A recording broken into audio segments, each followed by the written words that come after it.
Through the Dinsdale Award, the Society endeavors to identify and reward senior scholars who have made similar substantial contributions to the understanding of physical, biological, and psychological anomalies with the same scientific integrity that Tim Dinsdale exemplified. The Society has presented the Dinsdale Award every 2 years since 1992. The previous winners include Helmut Schmidt, William Corliss, Halton Arp, Ian Stevenson, Kilmer McCulley, William Roll, Robert Rhines, Peter Sturrock, and Jerome Clark. For 2010, the Dinsdale Award goes to Jack Houck. Bob Wood and John Alexander will introduce Jack Houck. First, John Alexander.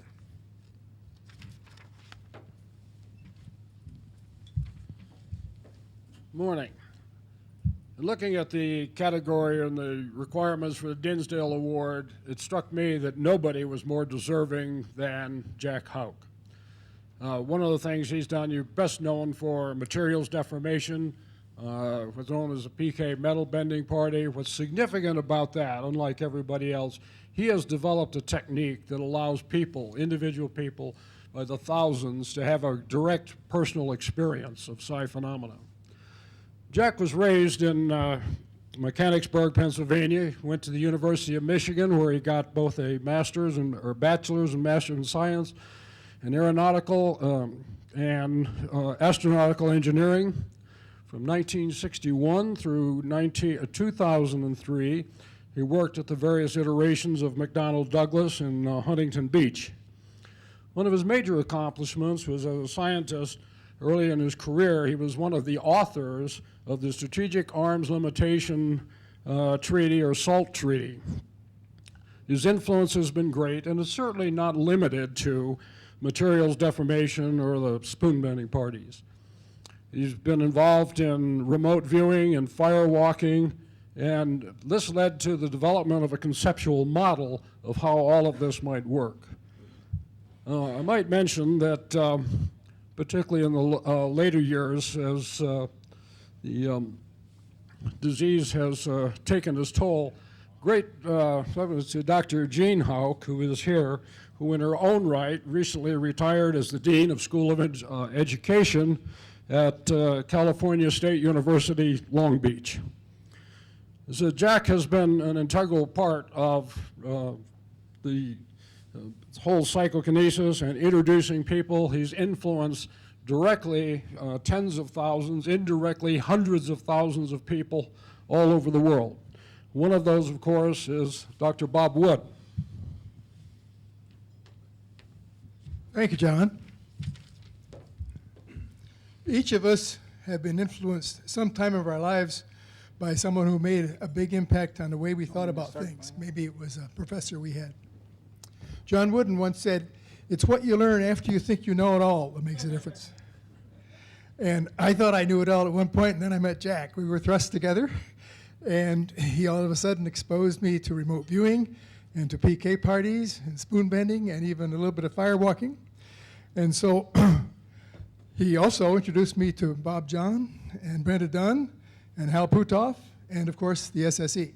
And so I'm ever grateful to Jack for introducing me to these wonderful ideas. So please help me welcome our speaker for today, Jack Houck.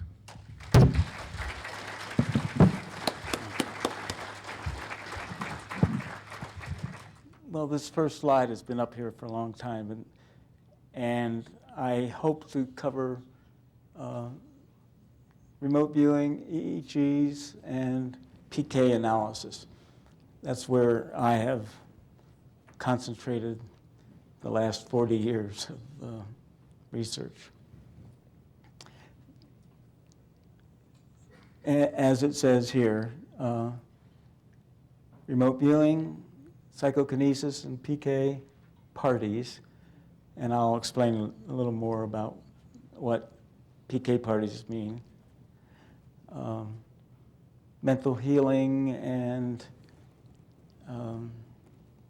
what I've been up to lately. Jack, would you like this? The laser pointer?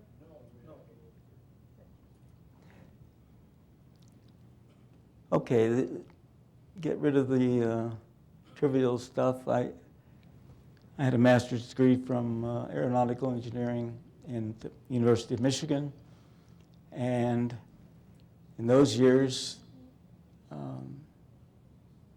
PhDs weren't really required, but I just fairly recently retired from McDonnell Douglas, who's now Boeing, and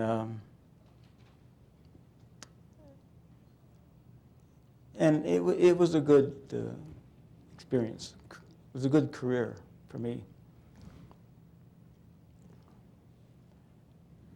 And as it says, my advocation was all this research on paranormal phenomena, and I guess the thing that's most marked my experience are the PK parties.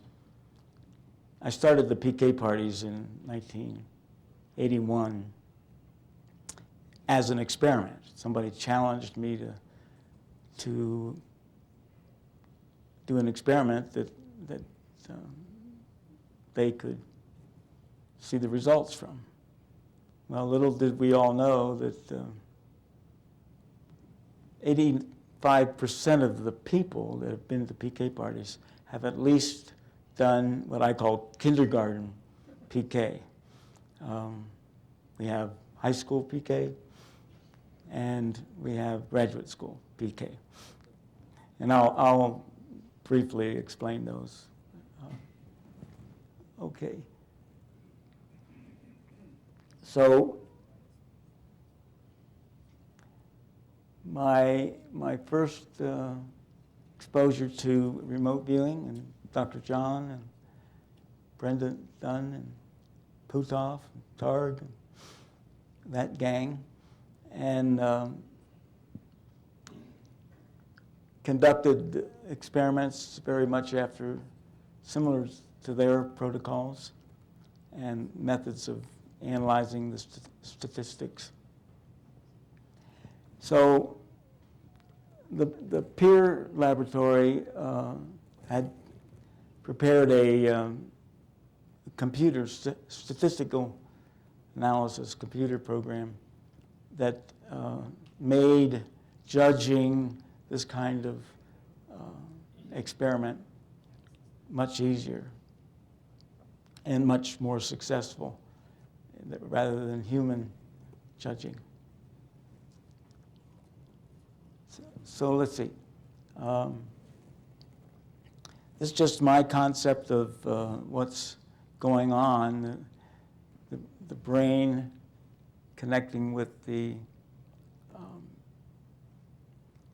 both remote viewing and PK. Now I named a thing called the STU, stands for space-time unit, and it's much like where all the information is. And so our brains can access both these kinds of data. Okay, now this little slide is a little hard to explain, but here we are with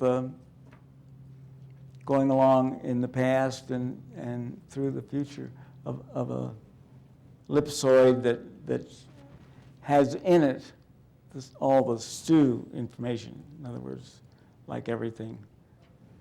And that plane that you see going in there perpendicular is sort of like the current, what you're able to access currently. But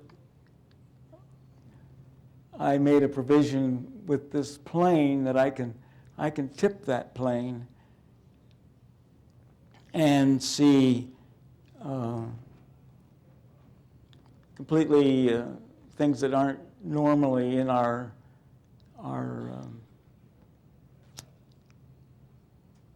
sights.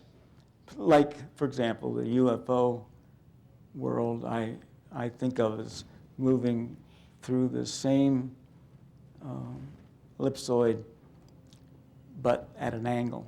And I had to have a place for that because we have so much activity in the UFO world. The next slide is straight out of Hal Puthoff and Russell Targ. On the bottom, you see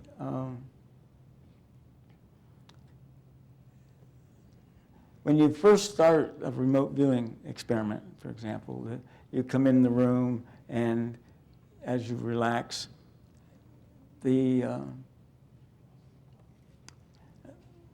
that very first line going down under this dotted line, which I'm representing as the threshold. And typically, in a remote viewing session, and when the viewer is told what the target is, you get what we call a psychic flash. In other words, the information comes in and the little bump there comes up, and you get a flash, and you continue to specify the target to the viewer. Typically, they get more and more information about what's there at the target, and eventually they get to a threshold that's above what they can get consciously.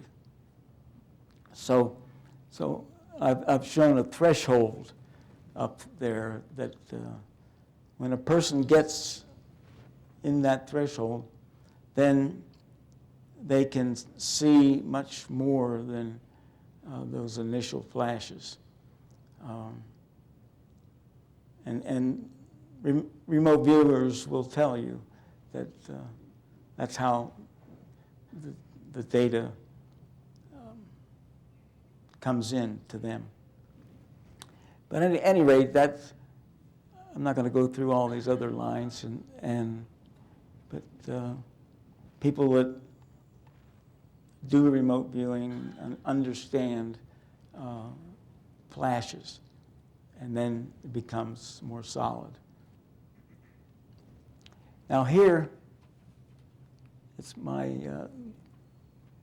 little diagram that says, here's the information being collapsed at the current time, and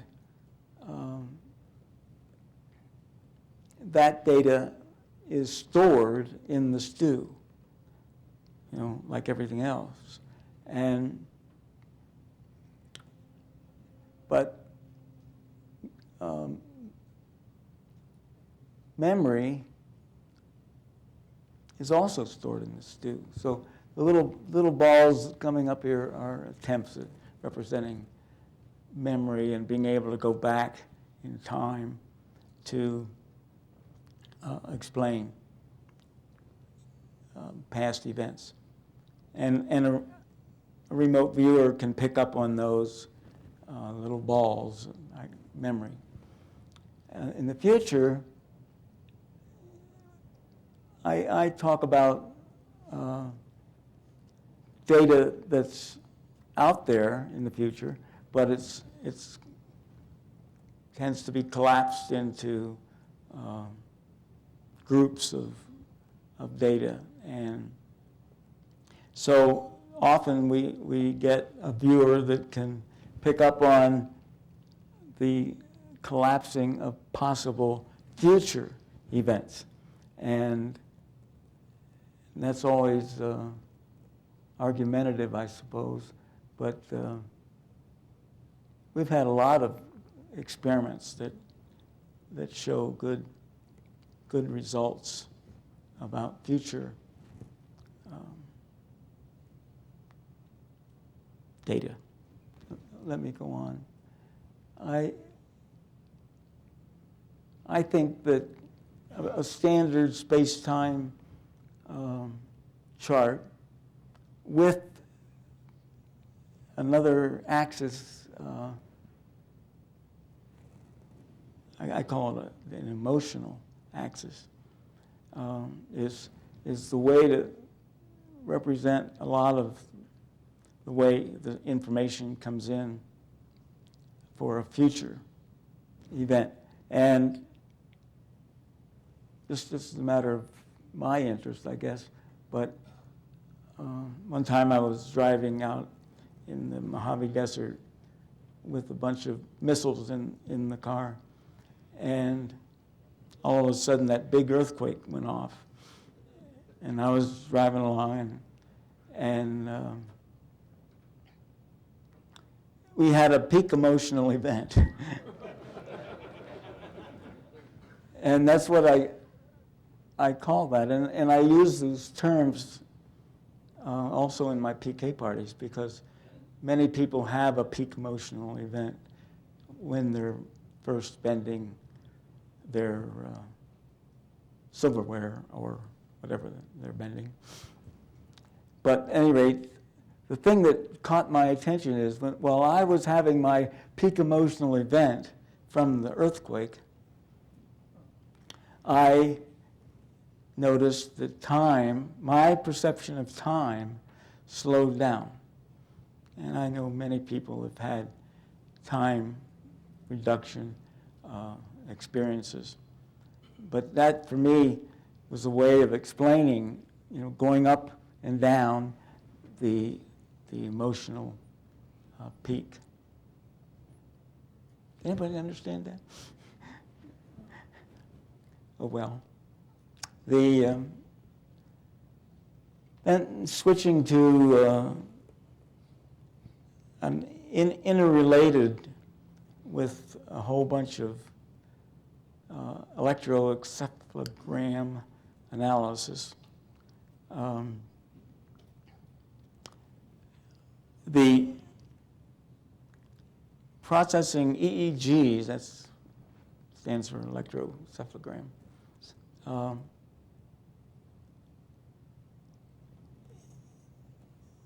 the data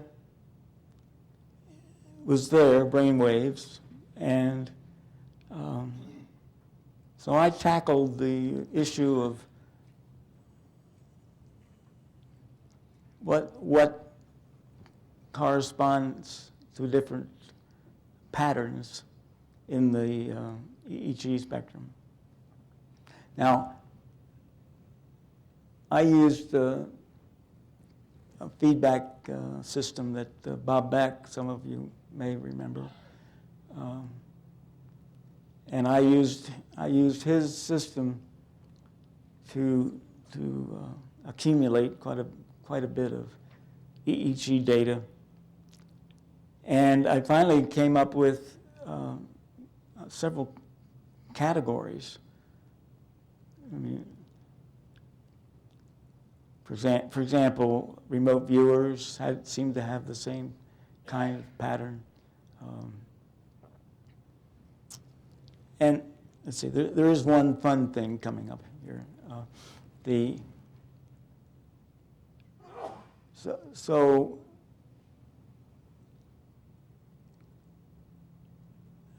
next slide is the EEG system that Bob Beck had, and if those of you that knew him, he always had a whole bunch of little boxes, amplifiers, discriminators, filters, etc. And basically that's what these boxes represent, and we would take the resulting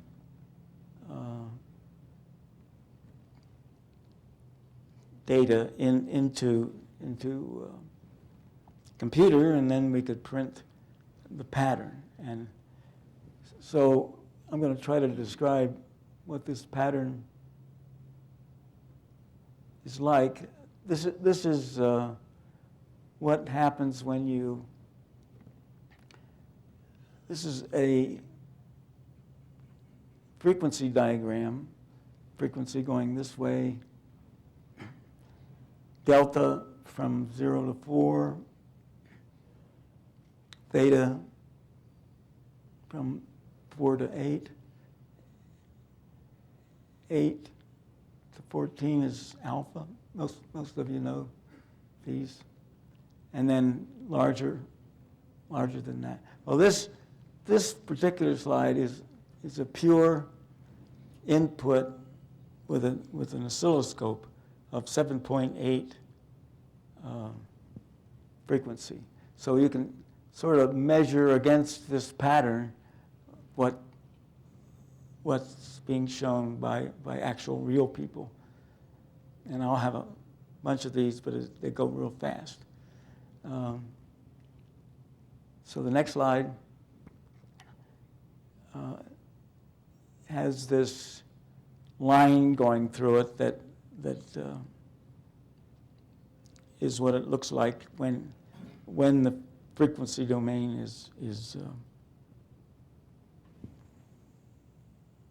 let's see, where are we?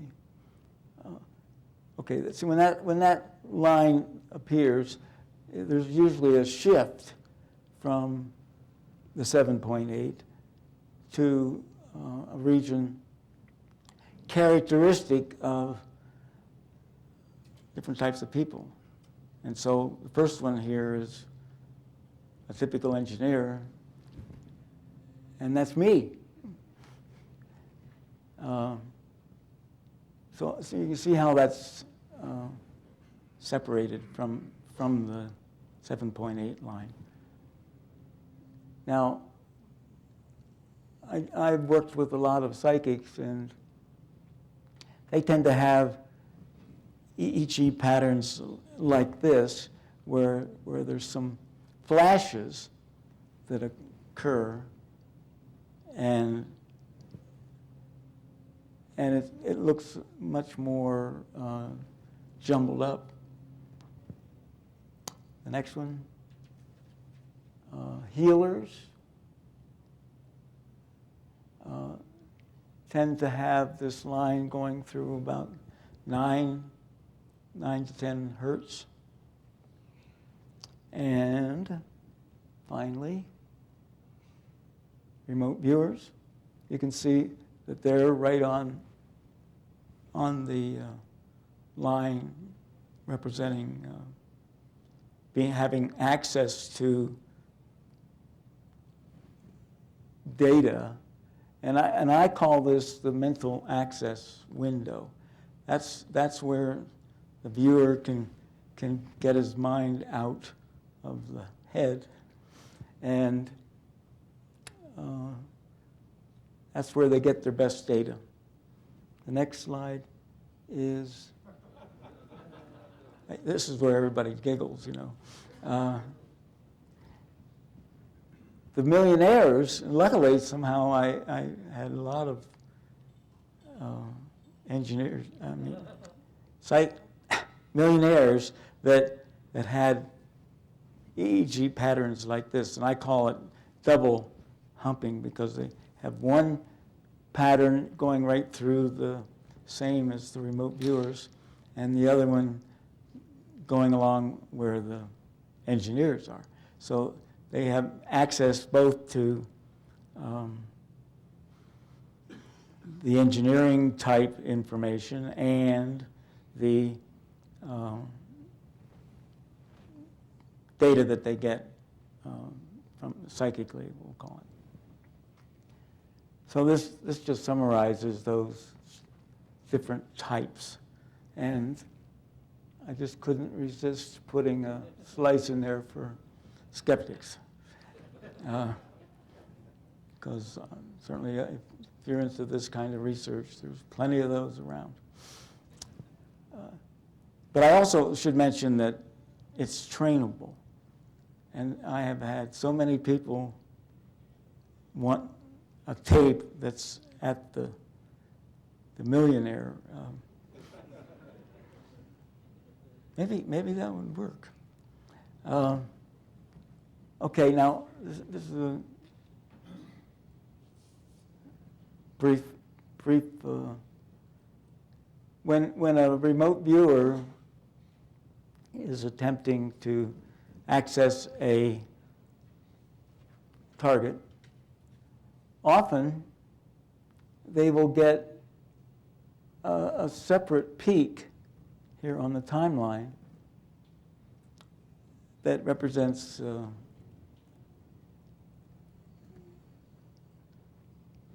what they are getting, and that often is at a higher peak than what the remote viewing attempt was for. And so remote viewer researchers need to pay attention to where the peaks, emotional peaks, are located. And those of you that do experiments in time know about that. So the next is just a piece of data out of my library, if you will.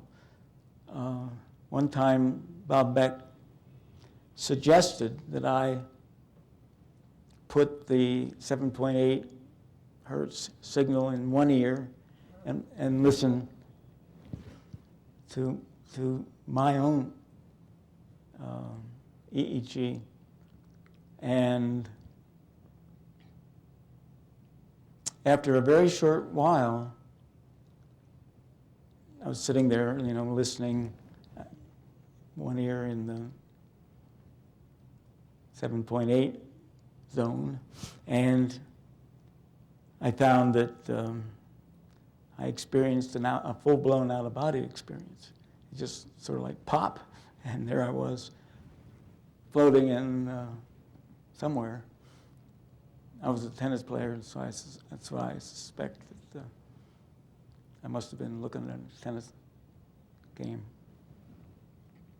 But I've had about 50 people come to my house and do this, and 45 people have had either a major full-blown out-of-body experience or what I call a partial out-of-body experience. Like their arm comes up and they panic and get it down there. Next slide. This is not legible, but it's a listing of a number of remote viewing experiments that I did, and I was looking for patterns in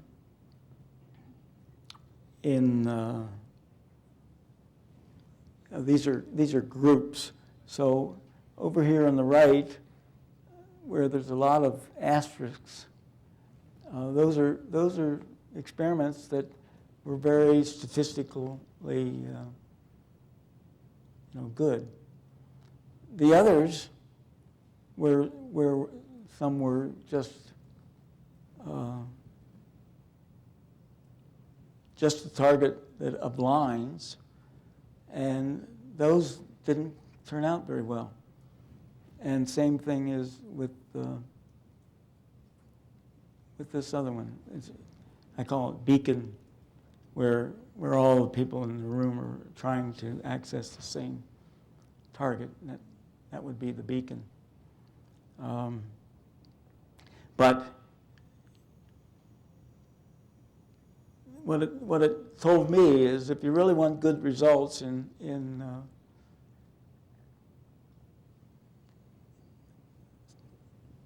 remote viewing experiments, use scenic targets, because almost all of those targets that were scenic were highly successful.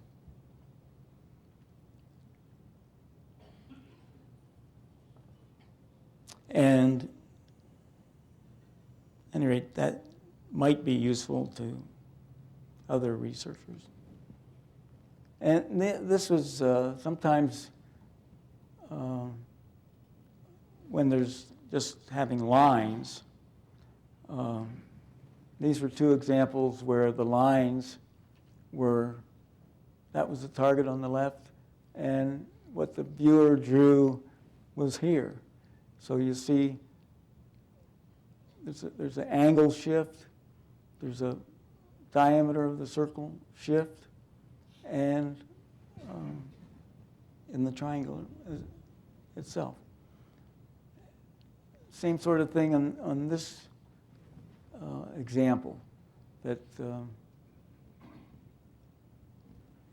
good remote viewing people. For one thing, the mind doesn't put it in the form of vector code like a matrix, but it seems to put it in a form that that people in mathematics have gone to for storing data, and it's just that occasionally there's errors that you can see come in a different form. They're not just a matrix of. So don't expect things to look exactly the same. In fact, Al Puthoff has some wonderful examples.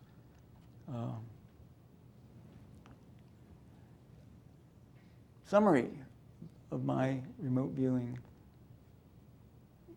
experiences. So I just explained that, and trying to keep track of all the variables. Time shifts are quite often come up. Position accuracy. In other words, one time we had a woman viewing a church that had a nice steeple, and instead of getting a picture of the church, she drew a picture of a building that was next to the church. And so when you specify your target, you have to be willing to accept those kind of shifts. And scale size, I also find was interesting. A lot of targets would be of different size than the real target. Next. So let's see. And that moves us to good old PK parties.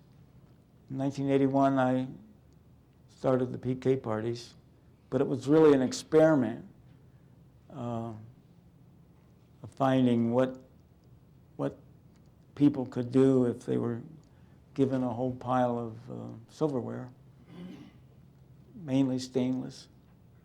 And they did different levels of performance. For example, 85% of the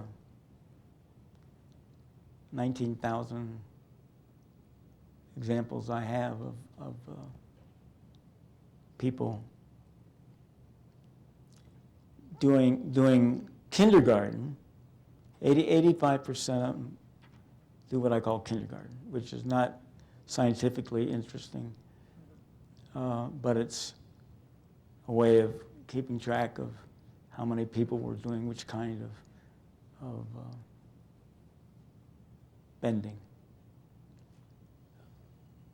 I call high school is where the people were able to bend things significantly that were not bendable by human means. I mean, they couldn't use two hands and bend it. The last one is graduate school, which which is very interesting. 11% of all those people have done graduate school bending. And the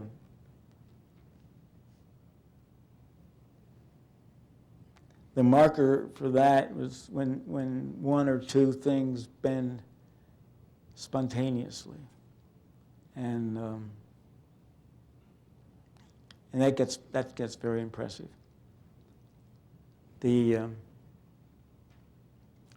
But the instructions for bending, PK, are very simple. And if anything, I'd like you to take these 3 instructions with you when you try to do a PK experiment, because that's how it works. And so first you make a mental connection with what you want to have affected.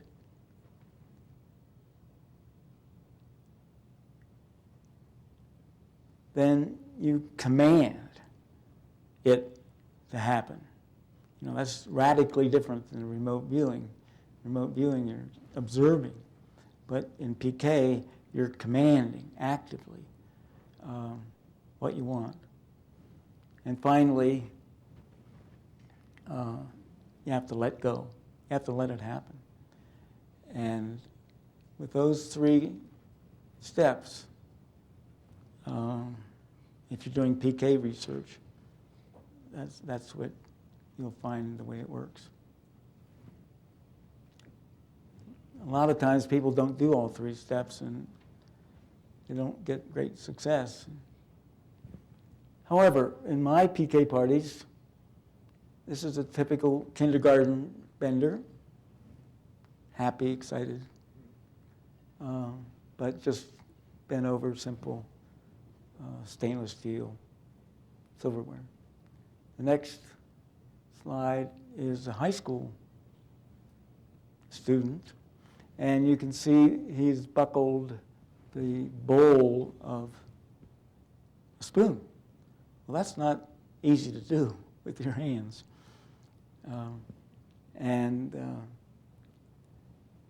So everybody that got to high school or graduate school, I would give out a badge that said certified worm former. And amazing how hard people work to get one of those badges. Next, this guy had both forks bend over spontaneously like that. And a lot of children do the spontaneous bending. I'll show you another example here in a minute. But the way I think it works is here's somebody might have been me, commanded whatever they were holding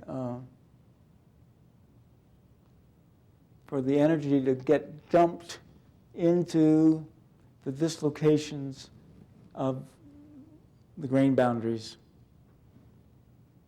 which I call act as transducers. And a lot of electroencephalogram, no, is that right? Big magnifiers. You can see where the fractures are in the grain boundaries. And that's where the dislocations are. Things that have more dislocations, the easier it is to bend. Next slide. This little girl had buckled a bowl, and her mother said, "Oh, she can do more than that."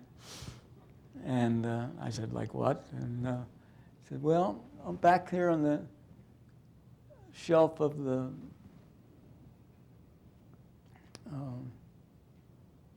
shelf, right? It typically where you have a ball hanging down as a wait. And she just turned from across the room and said, bend and move. It did. And I was impressed.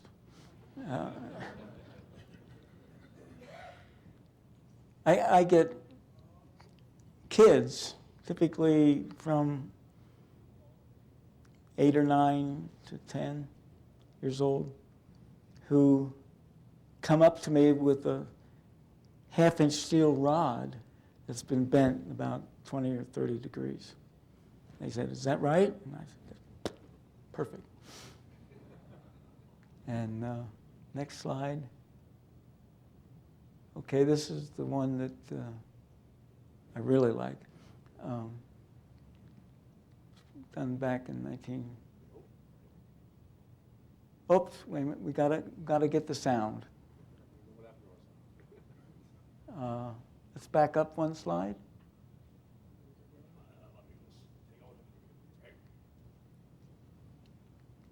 It's my one slide that's got something really exciting.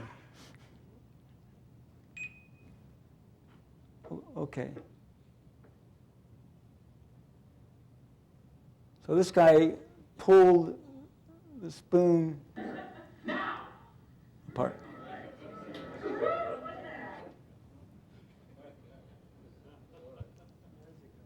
Yeah.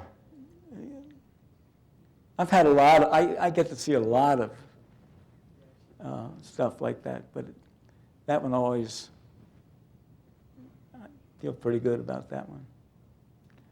The next slide. That was a quick slide we did of experiment we did where we put one hardened steel, high carbon steel hacksaw blade in a bag and put it at another person's home. That was our control. And the other three were, or four, three. Just before each next PK party, we measured the high carbon Rockwell C hardness and plotted it. And you see it kept going down. The people didn't know what was in the bag, but they were high carbon steel hacksaw blades. And that's fairly impressive, because it got down from hardened steel to annealed steel. And just by them being in the same room as a PK party. So next slide. Here's, a lot of the time, you take a zinc surface, a rod with zinc, and then put them in a PK party. Then ones that turn black on the surface have really been PK'd. And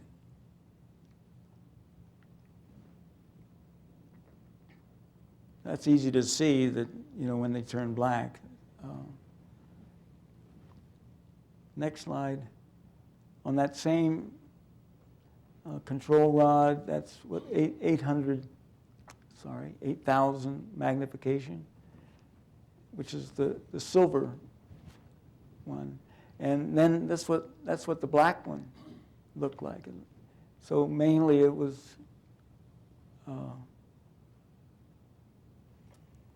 it looks fuzzy and dark because it was PK'd. And the next slide, observations at the PK parties. A couple interesting ones there. They, everyone seems to be able to do this, except people unwilling to do it. Approximately 50% of the people do PK party and are able to do it later, after the PK party. So the women go home and teach their kids how to do it, and then they don't have any more silverware. Also, interestingly enough, the metal seems to continue to bend after the party, up to 3 days. So there is that lasting effect that could be somehow quantified. I haven't managed to do that. The next slide. How many minutes do I have left?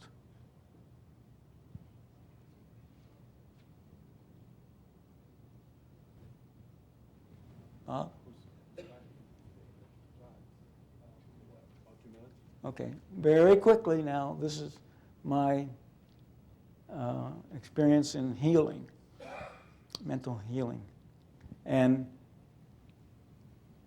the steps to do psychokinesis are there on the left, and the steps to do healing are there on the right. And you can see there's a lot of parallelism to this. And many times, somebody will stand up at a PK party and say, I've just been healed of some major disease. And so that's about when I began to do more and more with healing.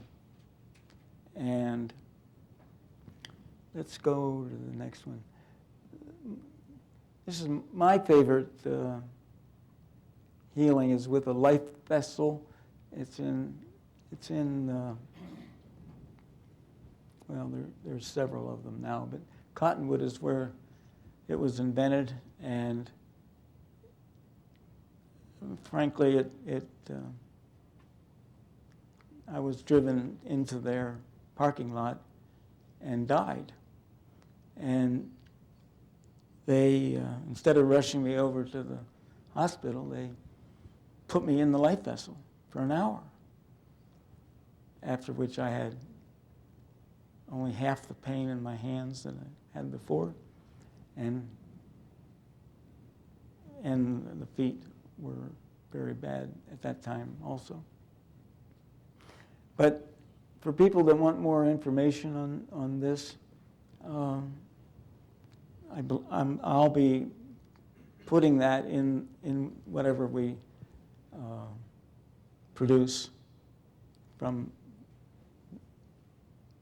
the talks today and a week. This is sorry it's a small type, but it seems to work against about everything, and has very high success rates. And people that have really bad diseases, I send them to these people. And how does it work? Well, who knows, but it seems like it balances the autonomic nervous system, very rapidly detoxifies the body. People are in the, I call it the box, for an hour, and they could get their whole disease taken care of in that time. I think the body heals itself, and somehow this box with the music and the attention that the people give make a big dent on being able to heal people. I think, in summary, I think I nearly made my time limit. And so actually that's where my heart is now. And originally I was doing the typical engineer thing, and as I found out more and more, my interest got to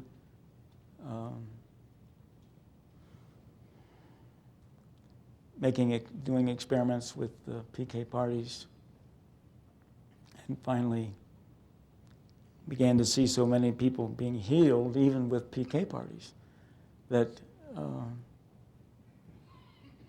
that seemed worthwhile. So that's the end of my talk.